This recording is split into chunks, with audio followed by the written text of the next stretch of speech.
because I thought the storm was from that She's side of the talking house. about the dust bowl. Strike that side of the house and injure the birds.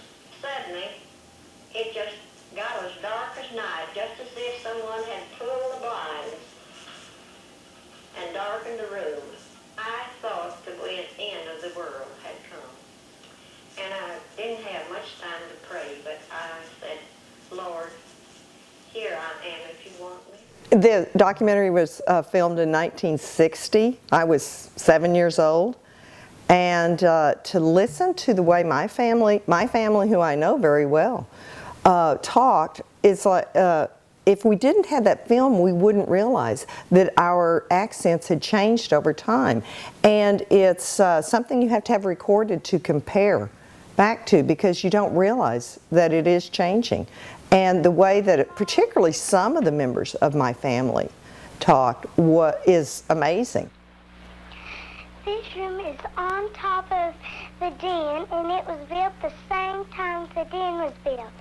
And that's my bed, and that's Laurel. I know when I moved to Austin, you know, to go to UT, this is back in the 70s, I was saying things like cement and umbrella, and the people down here, a lot of them from all over the country, just howled. They would, I mean, it would elicit laughter, and so I had to kind of consciously change some of that.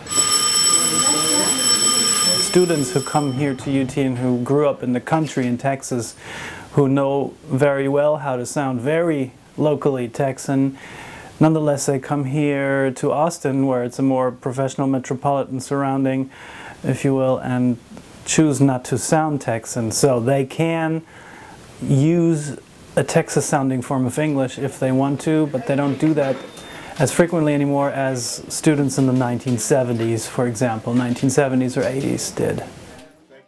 These were recorded in the 1980s by students at UT, and they are interviews with speakers of Central Texas English, and that was 30 years ago. And my students in 2010 and 2011 have recorded parallel interviews to match these. So they asked the speakers that were also from here, born and bred, Central Texas, they asked them to read the same reading passage and also conducted short interviews. The data has shown that the twang, it's changing, two, it's getting used less. It's also changing in the sense that even speakers who do have a strong identifiable Texas accent don't have certain conservative forms anymore, like to pronounce the word face is face.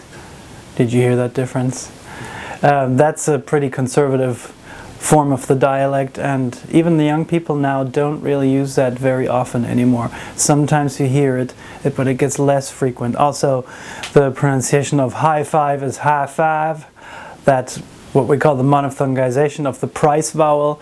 Still exists, but much less frequently than it did 30 years ago. I'm Ernestine Robertson, Ariel Robertson's mother. I was born in 1882, and my people came from Tennessee to Texas and settled in Collin County. Language does change. I think in 100 years, my great-grandchildren, great-great-grandchildren will say, you know, my grandmother used to always call everything awesome. It was just so charming.